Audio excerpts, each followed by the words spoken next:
ವಿಡಿಯೋದಾಗ ನಾನು ನಿಮಗೆ ಹಳೆ ಕನ್ನಡ ಸಾಂಗ್ಸ್ಗಳು ಯಾಕೆ ಅಷ್ಟೊಂದು ಚೆನ್ನಾಗಿರ್ತಿದ್ವು ಮತ್ತೆ ಇತ್ತೀಚೆಗೆ ಬರ್ತಿರೋಂಥ ಸಾಂಗ್ಸ್ಗಳು ಯಾಕೆ ಇಷ್ಟೊಂದು ಕೆಟ್ಟದಾಗದಾವ ಅಂತ ಕ್ಲಿಯರ್ ಆಗಿ ಎಕ್ಸ್ಪ್ಲೇನ್ ಮಾಡ್ತೀನಿ. ಹಳೆ ಕನ್ನಡ ಸಾಂಗ್ಸ್ ಇಂದು ಲಿರಿಕ್ಸ್ ಗಳನ್ನ ಕೇಳಿದಾಗ ಯಾವ್ದೋ ಕವಿ ಇದನ್ನ ಬರ್ದಿರ್ಬೋದು ಅಂತ ಅನಿಸ್ತಿತ್ತು. ಬಟ್ ಇತ್ತೀಚಿನ ಸಾಂಗ್ಸ್ ನಾಗಿರೋಂಥ ಲಿರಿಕ್ಸ್ ನ ಕೇಳಿದ್ರ 1ನೇ ಕ್ಲಾಸ್ ಹುಡುಗ ಬರ್ದಾನ ಅಂತ ಅನಿಸ್ತದೆ. 20 ರಿಂದ 30 ವರ್ಷದ ಹಿಂದೆ ರಿಲೀಸ್ ಆದಂತ ಕನ್ನಡ ಸಾಂಗ್ಸ್ ಗಳನ್ನ ಜನರು ಇವತ್ತಿಗೂ ಕೇಳಕ್ ಇಷ್ಟಪಡ್ತಾರ.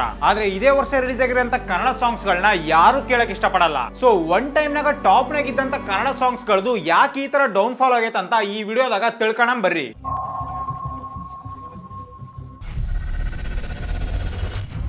1950 ರಿಂದ 60 ನಡುವೆ ಬಂದಂತ ಕನ್ನಡ ಫಿಲ್ಮ್ಸ್ ಗಳಿಗೆ ಟಿ.ಜಿ. ಲಿಂಗಪ್ಪ, ರಾಜನ್ ನಾಗೇಂದ್ರ ಅಂತ ಮ್ಯೂಸಿಕ್ ಡೈರೆಕ್ಟರ್ಸ್ ಗಳು ಮ್ಯೂಸಿಕ್ ನ ಕೊಡ್ತಿದ್ರು. ಸೊ ಬೇಸಿಕಲಿ ಇವರೆಲ್ಲರೂ ರಾಜ್ಕುಮಾರ್ ಸರ್ ಫಿಲ್ಮ್ಸ್ ಗಳಿಗೆ ಮ್ಯೂಸಿಕ್ ನ ಕಂಪೋಸ್ ಮಾಡ್ತಿದ್ರು. ಟಿ.ಜಿ. ಲಿಂಗಪ್ಪ ಅವರು ಮಾಡಿರೋಂತ ವಿಡಿಯೋ ಸಾಂಗ್ಸ್ ಗಳು ನಿಮಗೆ ಇವತ್ತಿಗೂ ಯೂಟ್ಯೂಬ್ ನಾಗ ಸಿಗ್ತಾವು. ಆಶ್ಚರ್ಯ ಏನಂದ್ರ ಇವರು 60 ರಿಂದ 70 ವರ್ಷದ ಹಿಂದೆ ಮಾಡಿರೋಂತ ಸಾಂಗ್ಸ್ ಗಳನ್ನ ಜನರು ಇವತ್ತಿಗೂ ಕೇಳಾಕತ್ತಾರ. ಇವರು ಬಬ್ರುವಾಹನ ಫಿಲ್ಮ್ ನ ಮಾಡಿರೋಂತ ಈ ಸಮಯ ಸಾಂಗ್ ನ ಎಲ್ಲರೂ ಕೇಳಿರ್ತೀರಿ.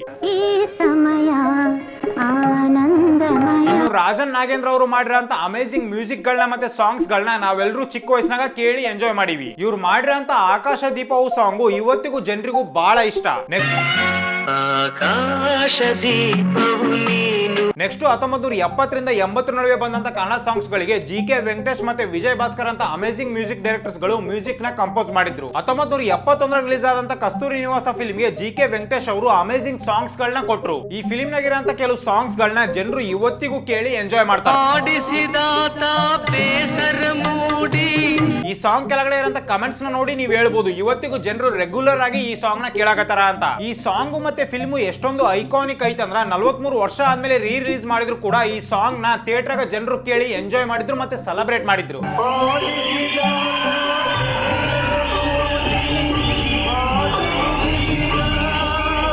ಆಮೇಲೆ ಇದೇ ಜಿ.ಕೆ. ವೆಂಕಟೇಶ್ ಅವರು ಹುಲಿಯ ಹಾಲಿನ ಮೇವು ಅನ್ನೋ ಫಿಲ್ಮ್ ಗೆ ಅಮೇಜಿಂಗ್ ಸಾಂಗ್ಸ್ ಗಳನ್ನ ಕೊಟ್ಟಿದ್ರು. ಸೊ ಇದೇ ಟೈಮ್ ನಾಗ ವಿಜಯ್ ಭಾಸ್ಕರ್ ಅಂತ ಮ್ಯೂಸಿಕ್ ಡೈರೆಕ್ಟರ್ಸ್ ಕೂಡ ವರ್ಕ್ ಮಾಡಕತ್ತಿದ್ರು. ಇವರು 1970 ರಿಲೀಸ್ ಆದಂತ ಸೀತಾ ಅನ್ನೋ ಫಿಲ್ಮ್ ಗೆ ಅಮೇಜಿಂಗ್ ಮ್ಯೂಸಿಕ್ ನ ಕಂಪೋಸ್ ಮಾಡಿದ್ರು. ಇವ್ರು ಕಂಪೋಸ್ ಮಾಡಿದಂತ ಅಮೇಜಿಂಗ್ ಮ್ಯೂಸಿಕ್ ಗೆ ಅಷ್ಟೇ ಅಮೇಜಿಂಗ್ ಆಗಿ ಎಸ್.ಪಿ. ಬಾಲಸುಬ್ರಹ್ಮಣ್ಯಂ ಸರ್ ಕೂಡ ಹಾಡ್ನ ಹೇಳಿದ್ರು. ಸೊ ಇವರಿಬ್ರು ಕಾಂಬಿನೇಷನ್ ಆಗಿ ಬಂದಂತ ಈ ಸೀತಾ ಫಿಲ್ಮ್ ನಾಗ ಇರೋಂತ ಸಾಂಗ್ ನ ಇವತ್ತಿಗೂ ಪ್ರತಿಯೊಂದು ಮದುವೆ ನಡೆಯಕರ ಪ್ಲೇ ಮಾಡ್ತಾರ.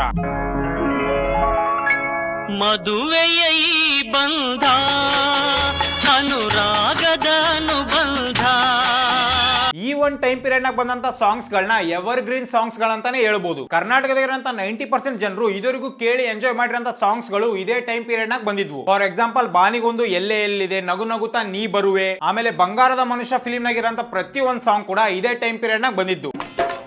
ಆಗದು ಎಂದು ಕೈ ಕಟ್ಟಿ ಕುಳಿತರೆ ಸಾಗದು ಕೆಲಸವು ಮುಂದೆ, ಮನಸೊಂದಿದ್ದರೆ ಮಾರ್ಗವು ಉಂಟು. ಇನ್ನು ವಿಷ್ಣು ಸರ್ ಆಕ್ಟ್ ಮಾಡಿರೋಂತ ಭೂತಯ್ಯನ ಮಗ ಅಯ್ಯು ಫಿಲ್ಮಿನ್ ಸಾಂಗ್ಸ್ ನ ಇವತ್ತಿಗೂ ಜನರು ಕೇಳಿ ಪ್ರತಿದಿನ ಎಂಜಾಯ್ ಮಾಡಕತ್ತಾರ. ಮಲೆನಾಡ ಹೆಣ್ಣ ಮೈ ಬಣ್ಣ ಬಲು ಚೆನ್ನ ನಡು ಸಣ್ಣ ಮನಸೋತಿನಿ ಚಿನ್ನ. ಆಮೇಲೆ ನಾಗರಾವು ಫಿಲ್ಮಿನ್ ಸಾಂಗ್ಸ್ ನ ಜನರು ಇವತ್ತಿಗೂ ಮರ್ತಿಲ್ಲ. ಈ ನಾಗರಾವು ಫಿಲ್ಮ್ ನಾಗ ಬಂದಂತ ಪ್ರತಿಯೊಂದು ಸಾಂಗ್ ಕೂಡ ಸೂಪರ್ ಹಿಟ್ ಆಗಿತ್ತು ಆ ಟೈಮ್ ನಾಗ.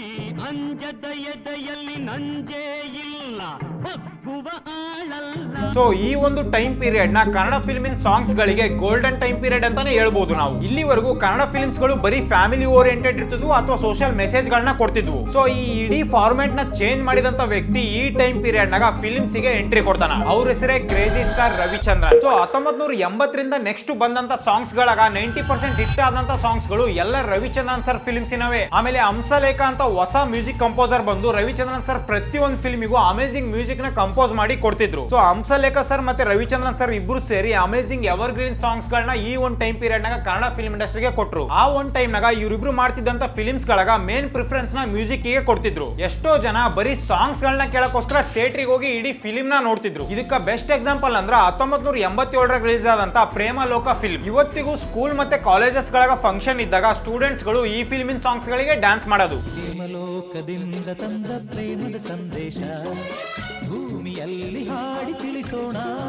ಪ್ರೇಮಲೋಕ ಅಂತ ಅಮೇಜಿಂಗ್ ಸೂಪರ್ ಹಿಟ್ ಫಿಲ್ಮ್ ಕೊಟ್ಟ ಮೇಲೆ ನೆಕ್ಸ್ಟ್ ವರ್ಷನೇ ಅಂದ್ರೆ 1978 ರಣಧೀರ ಅಂತ ಅಮೇಜಿಂಗ್ ಫಿಲ್ಮ್ ಕೊಟ್ಟರು ರವಿಚಂದ್ರನ್ ಸರ್. ಈ ಫಿಲ್ಮ್ ನಾಗೂ ಅಷ್ಟ ಎವರ್ ಗ್ರೀನ್ ಸಾಂಗ್ಸ್ ಗಳಿದ್ವು. ಇದೇ ಫಿಲ್ಮ್ ನಾಗ ಇದ್ದಂತ ಪ್ರೀತಿ ಮಾಡಬಾರದು ಮಾಡಿದ್ರೆ ಜಗಕ್ಕೆ ಹೆದರಬಾರದು ಅನ್ನೋ ಸಾಂಗು ಸೂಪರ್ ಹಿಟ್ ಆಗಿತ್ತು ಆ ಟೈಮ್ ನಾಗ.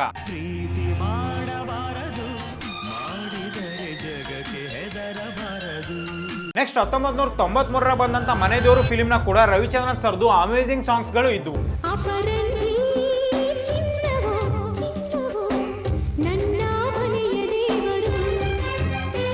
ಈ ಒಂದು ಟೈಮ್ ಪೀರಿಯಡ್ ಇಟ್ಟಾದಂತ 90% ಸಾಂಗ್ಸ್ ಗಳನ್ನ ಹಂಸಲೇಖ ಸರ್ ಕಂಪೋಸ್ ಮಾಡಿದ್ರು. ನೆಕ್ಸ್ಟ್ ಇವ್ರು ಮಾಡಿದಂತ ರಾಮಾಚಾರಿ, ಹಳ್ಳಿ ಮೇಷ್ಟ್ರು, ಕಿಂದರಿ ಜೋಗಿ, ಶಾಂತಿ ಕ್ರಾಂತಿ ಅಂತ ಅಮೇಜಿಂಗ್ ಫಿಲ್ಮ್ಸ್ ಗಳಾಗ ಬೆಸ್ಟ್ ಸಾಂಗ್ಸ್ ಗಳಿದ್ವು. ಈ ಎಲ್ಲಾ ಸಾಂಗ್ಸ್ ಗಳನ್ನ ಜನರು ಇವತ್ತಿಗೂ ಕೇಳಕತ್ತಾರ ಯೂಟ್ಯೂಬ್ ನಾಗ. ನೀವು ಕಮೆಂಟ್ ಸೆಕ್ಷನ್ ನೋಡಿದ್ರೆ ಗೊತ್ತಾಗತಿ ಎಷ್ಟು ಜನ 2026 ಈ ಸಾಂಗ್ಸ್ ಗಳನ್ನ ಕೇಳಕತ್ತೀರ ಅಂತ ಜನರು ಕಮೆಂಟ್ ಮಾಡಕತ್ತಾರ.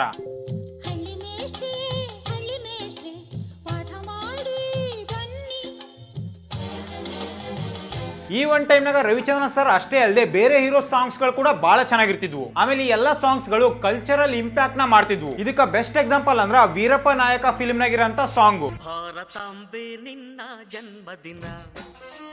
ಇವತ್ತಿಗೂ ಆಗಸ್ಟ್ 15 ಬಂದಾಗ ಪ್ರತಿಯೊಂದು ಸ್ಕೂಲ್ ಆಗ್ಲಿ ಕಾಲೇಜ್ ಆಗ್ಲಿ ಎಲ್ಲಾ ಕಡೆ ಈ ಸಾಂಗ್ ನ ಪ್ಲೇ ಮಾಡೇ ಮಾಡ್ತಾರ. ಆಮೇಲೆ ರಾಜ್ಕುಮಾರ್ ಸರ್ ಆಕ್ಟ್ ಮಾಡಿರಂತ ಆಕಸ್ಮಿಕ ಫಿಲ್ಮಿನ್ ಸಾಂಗ್ಸ್ ನ ಇವತ್ತಿಗೂ ನವೆಂಬರ್ 1ನೇ ತಾರೀಕು ಅಂದ್ರೆ ಕನ್ನಡ ರಾಜ್ಯೋತ್ಸವ ದಿನ ಎಲ್ಲಾ ಕಡೆ ಪ್ಲೇ ಮಾಡ್ತಾರ ಜನರು. ಹುಟ್ಟಿದರೆ ಕನ್ನಡ ನಾಡಲು ಹುಟ್ಟಬೇಕು, ಮೆಟ್ಟಿದರೆ ಕನ್ನಡ ಮಣ್ಣ ಮೆಟ್ಟಬೇಕು, ಬದುಕಿದ್ದು ಜಟಚಾವಂಡಿ. ಬಟ್ ಇತ್ತೀಚೆಗೆ ರಿಲೀಸ್ ಆಗಿರಂತ ಯಾವ ಫಿಲ್ಮಿನ್ ಸಾಂಗ್ ಕೂಡ ಆಗಸ್ಟ್ 15 ಆಗ್ಲಿ ಇಲ್ಲ ನವೆಂಬರ್ 1ನೇ ತಾರೀಕು ಆಗ್ಲಿ ಯಾರು ಪ್ಲೇ ಮಾಡಲ್ಲ. ಒಂದ್ ಸೈಡ್ ಈ ತರದ ಪೇಟ್ರಿಯಾಟಿಕ್ ಸಾಂಗ್ಸ್ ಬರ್ತಿದ್ರ, ಇನ್ನೊಂದ್ ಸೈಡ್ ರಮೇಶ್ ಸರ್ ಕೂಡ ಅಮೇಜಿಂಗ್ ರೊಮ್ಯಾಂಟಿಕ್ ಸಾಂಗ್ ಗಳನ್ನ ಈ ಟೈಮ್ ನ ಕೊಡ್ತಿದ್ರು. ಫಾರ್ ಎಕ್ಸಾಂಪಲ್ ಅಮೆರಿಕಾ ಅನ್ನೋ ಫಿಲ್ಮ್ ನಾಗಿರಂತ ಎಲ್ಲಾ ಸಾಂಗ್ಸ್ ಸೂಪರ್ ಡೂಪರ್ ಹಿಟ್ ಆಗಿದ್ವು ಆ ಟೈಮ್ ನಾಗ. ಜನ್ಮಕ್ಕೂ ಜನ್ಮಕ್ಕೂ ನೂರಾರು ಜನ್ಮಕ್ಕೂ. ಇದಕ್ಕ ಮೇನ್ ರೀಸನ್ ಅಂದ್ರ ಆಗಿನ ಕಾಲದಾಗ ಮ್ಯೂಸಿಕ್ ಎಷ್ಟು ಇಂಪಾರ್ಟೆನ್ಸ್ ಕೊಡ್ತಿದ್ರು, ಲಿರಿಕ್ಸ್ ಅಂದ್ರೆ ಸಾಹಿತ್ಯಕ್ಕೆ ಕೂಡ ಅಷ್ಟೇ ಇಂಪಾರ್ಟೆನ್ಸ್ ಕೊಡ್ತಿದ್ರು. ಫಾರ್ ಎಕ್ಸಾಂಪಲ್ ಈ ಅಮೃತ ವರ್ಷಿಣಿ ಅನ್ನೋ ಫಿಲ್ಮ್ ನಾಗಿರಂತ ಸಾಂಗ್ಸ್ ಗಳನ್ನ ಕೇಳ್ರಿ ಒಂದ್ಸಲ. ಈ ಫಿಲ್ಮಿನ್ ಸಾಂಗ್ಸ್ ಗಳಾಗಿರಂತ ಲಿರಿಕ್ಸ್ ಗಳನ್ನ ಯಾವ್ದೋ ಕವಿ ಬರ್ದಾನ ಅನ್ಸತಿ, ಯಾಕಂದ್ರೆ ಅಷ್ಟು ಚೆನ್ನಾಗದಾವ್ ಲಿರಿಕ್ಸ್ ಗಳು. ಬರೀ ಈ ಒಂದ್ ಲೈನ್ ಕೇಳ್ರಿ ಎಷ್ಟು ಚೆನ್ನಾಗೈತಂತ.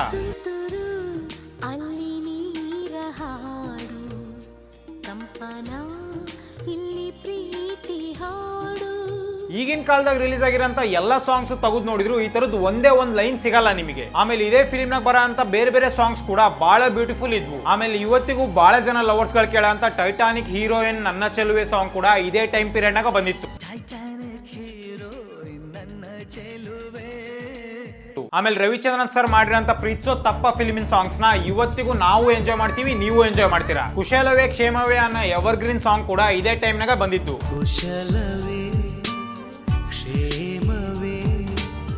ಇಷ್ಟೊಂದು ರೊಮ್ಯಾಂಟಿಕ್ ಸಾಂಗ್ಸ್ ಗಳ ಜೊತೆಗೆ ಬ್ರೇಕಪ್ ಸಾಂಗ್ಸ್ ಗಳು ಕೂಡ ಇದೇ ಟೈಮ್ ನ ಕಂಪೋಸ್ ಆಗ್ತಿದ್ವು. ಅನಂತ ಪ್ರೇಮ ಫಿಲ್ಮ್ ಅಲ್ಲಿ ಇರುವಂತ ಸಾಂಗ್ಸ್ ಆಗಿರ್ಬೋದು ಅಥವಾ ಸಾರಾಯಿ ಶೀಶೆಯಲ್ಲಿ ಸಾಂಗ್ ನ ಇವತ್ತಿಗೂ ಬ್ರೇಕಪ್ ಆದಾಗ ಎಷ್ಟೋ ಜನ ಹುಡುಗರು ಕೇಳ್ತಾರ. ಅದರಿಂದ ಇವತ್ತಿಗೂ ನಾವೆಲ್ಲರೂ ಅದನ್ನ ಕೇಳ್ತೀವಿ ಮತ್ತೆ ಎಂಜಾಯ್ ಮಾಡ್ತೀವಿ. ಸೊ ಇಯರ್ 2000 ಹತ್ರ ಬರ್ತಿದ್ದಂಗ ಜನರಿಗೆ ಮ್ಯೂಸಿಕ್ ಮೇಲೆ ಇರುವಂತ ಟೇಸ್ಟ್ ನಿಧಾನಕ್ಕೆ ಚೇಂಜ್ ಆಗಕ್ ಸ್ಟಾರ್ಟ್ ಆಯ್ತು. ಸೊ ಚೇಂಜ್ ಆಗ್ತಿರೋ ಜನರು ಮೈಂಡ್ ಸೆಟ್ ನ ಅರ್ಥ ಮಾಡ್ಕೊಂಡಂತ ಮ್ಯೂಸಿಕ್ ಡೈರೆಕ್ಟರ್ಸ್ ಗಳಾಗಿರ್ಬೋದು ಮತ್ತೆ ಕಂಪೋಸರ್ಸ್ ಗಳಾಗಿರ್ಬೋದು ಈ ಒಂದ್ ಟೈಮ್ ಪೀರಿಯಡ್ ನಾಗ ಬಹಳ ಚೆನ್ನಾಗಿರೋಂತ ಜನರಿಗೆ ಇಷ್ಟ ಆಗಂತ ಸಾಂಗ್ಸ್ ಗಳನ್ನ ಕಂಪೋಸ್ ಮಾಡಿದ್ರು. ಈ ಟೈಮ್ ನಾಗ ಬಂದಂತ ಸಾಂಗ್ಸ್ ಗಳಾಗ ಸಾಹಿತ್ಯಕ್ಕಿಂತ ಜಾಸ್ತಿ ಮ್ಯೂಸಿಕ್ ಗೆ ಇಂಪಾರ್ಟೆನ್ಸ್ ನ ಕೊಡ್ತಿದ್ರು. ಸೋನು ನಿಗಮ್, ಶ್ರೇಯಾ ಘೋಷಾಲ್ ಮತ್ತೆ ಗುರು ಕಿರಣ್ ಅಂತ ಅಮೇಜಿಂಗ್ ಮ್ಯೂಸಿಕ್ ಕಂಪೋಸರ್ಸ್ ಗಳು ಮತ್ತೆ ಸಿಂಗರ್ಸ್ ಗಳು ಇದೇ ಟೈಮ್ ನ ಕನ್ನಡ ಇಂಡಸ್ಟ್ರಿ ಕಾಲಿಟ್ರು. ಹೊಸದಾಗಿ ಫಿಲ್ಮ್ ಮಾಡಕ್ ಸ್ಟಾರ್ಟ್ ಮಾಡಿದಂತ ಯೋಗರಾಜ್ ಭಟ್ ಸರ್ ಆಗಿರ್ಬೋದು ಆಮೇಲೆ ಸೂರಿ ಸರ್ ಆಗಿರ್ಬೋದು ಹೊಸ ಹೊಸ ಫಿಲ್ಮ್ಸ್ ಗಳನ್ನ ಮಾಡ್ತಿದ್ರು ಈ ಟೈಮ್ ನಾಗ. ಸೊ ಫಿಲ್ಮ್ಸ್ ಜೊತೆಗೆ ಎಕ್ಸ್ಪೆರಿಮೆಂಟ್ ಮಾಡ್ತಾ ಇವರು ಮ್ಯೂಸಿಕ್ ಜೊತೆಗೂ ಎಕ್ಸ್ಪೆರಿಮೆಂಟ್ ಮಾಡಕ್ ಸ್ಟಾರ್ಟ್ ಮಾಡಿದ್ರು. ಈ ಟೈಮ್ ನಾಗ ಬಂದಂತ ಸಾಂಗ್ಸ್ ಗಳನ್ನು ಜನರು ಇವತ್ತಿಗೂ ಕೇಳ್ತಾರ, ಎಂಜಾಯ್ ಮಾಡ್ತಾರೆ. ಇದಕ್ಕೆ ಬೆಸ್ಟ್ ಎಕ್ಸಾಂಪಲ್ ಅಂದ್ರೆ ದರ್ಶನ್ ಸರ್ದು ಕರಿಯಾ ಫಿಲ್ಮಿನ್ ಸಾಂಗ್ ಆಗಿರ್ಬೋದು, ಆಮೇಲೆ ಸುದೀಪ್ ಸರ್ದು ಉಚ್ಚ ಫಿಲ್ಮಿನ್ ಸಾಂಗ್ ಆಗಿರ್ಬೋದು, ಶಿವರಾಜ್ ಕುಮಾರ್ ಸರ್ದು ಜೋಗಿ ಫಿಲ್ಮಿನ್ ಸಾಂಗ್ಸ್ ಎಲ್ಲ ಇವತ್ತಿಗೂ ಕೇಳ್ತಾರ ಜನರು. ಬಟ್ ಈ ಒಂದು ಟೈಮ್ ಪೀರಿಯಡ್ ನಾಗ ಸೂಪರ್ ಹಿಟ್ ಆಗಿ ಎವರ್ ಗ್ರೀನ್ ಸಾಂಗ್ಸ್ ಅಂತ ಅನ್ಸ್ಕೊಂಡಿದ್ದು ಮುಂಗಾರು ಮಳೆ ಫಿಲ್ಮ್ ನಾಗಿರೋಂತ ಸಾಂಗ್ಸ್ ಗಳು. ಅನಿಸುತ್ತಿದೆ ಯಾಕೋ ಎಂದು ನೀನೇನೆ ನನ್ನವಳೆಂದು.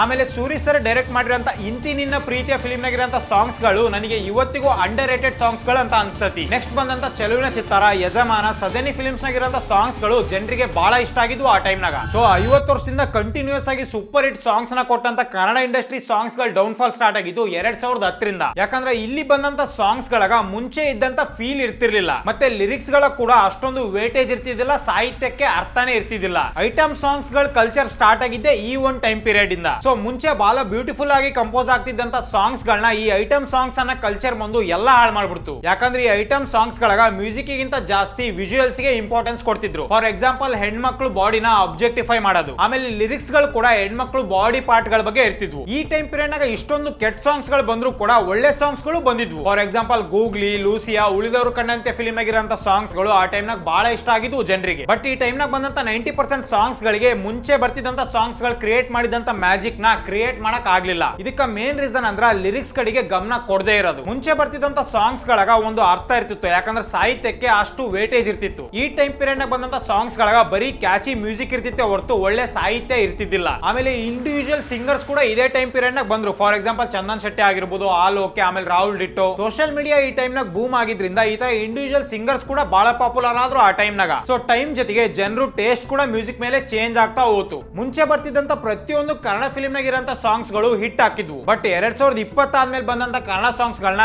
ಯಾರು ನೆನ್ಪಿಟ್ಕೊಂಡಿಲ್ಲ. ಯಾಕಂದ್ರೆ ಈ ಟೈಮ್ ನಾಗ ಬಂದಂತ ಸಾಂಗ್ಸ್ ಗಳು ಅಷ್ಟೊಂದು ಕೆಟ್ಟದಾಗಿದ್ವು. ಬಿಕಾಸ್ ಮೇನ್ ಇಂಪಾರ್ಟೆನ್ಸ್ ನ ಇಲ್ಲಿ ಕ್ಯಾಚಿ ಮ್ಯೂಸಿಕ್ ಕೊಡ್ತಿದ್ರು. ಆಮೇಲೆ ಜನರು ಮ್ಯೂಸಿಕ್ ನ ಕೇಳಿಸ್ಕೊಂಡಾಗ ಕಂಪ್ಯೂಟರ್ ಕಂಪೋಸ್ ಮಾಡ್ಯಾರ ಅಂತ ಅನಿಸ್ತಿತ್ತು. ಫಿಲ್ಮ್ ಮೇಕರ್ ಆಗಿರ್ಬೋದು ಮತ್ತೆ ಮ್ಯೂಸಿಕ್ ಕಂಪೋಸರ್ಸ್ ಆಗಿರ್ಬೋದು ರೀಲ್ಸ್ ನಾಗ ವೈರಲ್ ಮಾಡ್ಸಕ್ಕೋಸ್ಕರ ಸಾಂಗ್ಸ್ ನ ಮಾಡಕ್ ಸ್ಟಾರ್ಟ್ ಮಾಡಿದ್ರು. ಇದರಿಂದಾಗಿ ಎವರ್ ಗ್ರೀನ್ ಆಗಿ ಉಳ್ಕರಂತ ಒಂದು ಕಂಟೆಂಟ್ ಆಗಿರ್ಬೋದು ಅಥವಾ ಅದ್ರದ್ದೊಂದು ಸೋಲ್ ಆಗಿರ್ಬೋದು ಹೋಗೇ ಬಿಡ್ತು ಸಾಂಗ್ಸ್ ಗಳಿಂದ. ಇದಕ್ಕೆ ನಾನು ನಿಮಗೆ ಎಕ್ಸಾಂಪಲ್ ಕೊಟ್ಟು ಹೇಳ್ತೀನಿ, ಬೇಕಿದ್ರೆ ನೀವೇ ಯೂಟ್ಯೂಬ್ ತೆಗೆದು ಸರ್ಚ್ ಮಾಡಿ ನೋಡ್ರಿ. ಹಳೆ ಕನ್ನಡ ಫಿಲ್ಮಿನ ಸಾಂಗ್ಸ್ ಗಳಿಗೆ ಜಾಸ್ತಿ ವ್ಯೂಸ್ ಮತ್ತೆ ಕಮೆಂಟ್ಸ್ ಅದಾವು. ಬಟ್ ಇತ್ತೀಚೆಗೆ ರಿಲೀಸ್ ಆಗಿರೋಂತ ಕನ್ನಡ ಸಾಂಗ್ಸ್ ಗಳಿಗೆ ಅಷ್ಟೊಂದು ವ್ಯೂಸ್ ಗಳು ಇಲ್ಲ ಮತ್ತೆ ಕಮೆಂಟ್ಸ್ ಗಳು ಇಲ್ಲ. ಇದರಿಂದಾಗಿ ಜನರು ಹಳೆ ಕನ್ನಡ ಸಾಂಗ್ಸ್ ಗಳನ್ನ ಕೇಳಕ್ ಇಷ್ಟಪಡ್ತಾರೆ ಹೊರತು ಇತ್ತೀಚೆಗೆ ರಿಲೀಸ್ ಆಗಿರೋಂತ ಸಾಂಗ್ಸ್ ಗಳನ್ನ ಕೇಳಲ್ಲ ಯಾರು. ಆಮೇಲೆ ಎಲ್ಲಾದ್ರೂ ಪಾರ್ಟಿ ಮಾಡ್ಬೇಕಾರೆ ಯಾರಾದ್ರೂ ಒಂದು ಹಾಡು ಹೇಳು ಅಂದಾಗ ಜನರು ಆಲ್ಮೋಸ್ಟ್ ಹಳೆ ಕನ್ನಡ ಸಾಂಗ್ಸ್ ಹೇಳ್ತಾರೆ ಹೊರತು ಇತ್ತೀಚೆಗೆ ರಿಲೀಸ್ ಆಗಿರೋಂತ ಒಂದ್ ಸಾಂಗ್ ಹೇಳಲ್ಲ ಯಾರು. ಸೊ ಲಿರಿಕ್ಸ್ ಗೆ ಮತ್ತೆ ಮ್ಯೂಸಿಕ್ ಗೆ ಇಂಪಾರ್ಟೆನ್ಸ್ ಕೊಡದೆ ಬರೀ ಇನ್ಸ್ಟಾಗ್ರಾಮ್ ನಾಗ ಟ್ರೆಂಡ್ ಮಾಡ್ಸಕ್ಕೋಸ್ಕರ ಹಾಡ್ನ ಕ್ರಿಯೇಟ್ ಮಾಡ್ತಿರೋದ್ರಿಂದ ಮುಂಚೆ ಸಿಕ್ತಿದ್ದಂತ ಫೀಲು ಜನರಿಗೆ ಸಿಗಾಕತ್ತಿಲ್ಲ ಸಾಂಗ್ಸ್ ಗಳಾಗ. ಸೊ ಈ ಎಲ್ಲ ರೀಸನ್ಸ್ ಇಂದಾಗಿ ಒಂದ್ ಟೈಮ್ ನಾಗ ಕಂಟಿನ್ಯೂಸ್ಲಿ ಹಿಟ್ ಕೊಟ್ಟು ಎವರ್ ಗ್ರೀನ್ ಸಾಂಗ್ಸ್ ಗಳನ್ನ ಪ್ರೊಡ್ಯೂಸ್ ಮಾಡಿದಂತ ಕನ್ನಡ ಫಿಲ್ಮ್ಸ್ ಗಳು ಇತ್ತೀಚೆಗೆ ಆ ಸಾಂಗ್ಸ್ ಗಳನ್ನ ಪ್ರೊಡ್ಯೂಸ್ ಮಾಡಕ್ ಆಗತ್ತಿಲ್ಲ. ಸೊ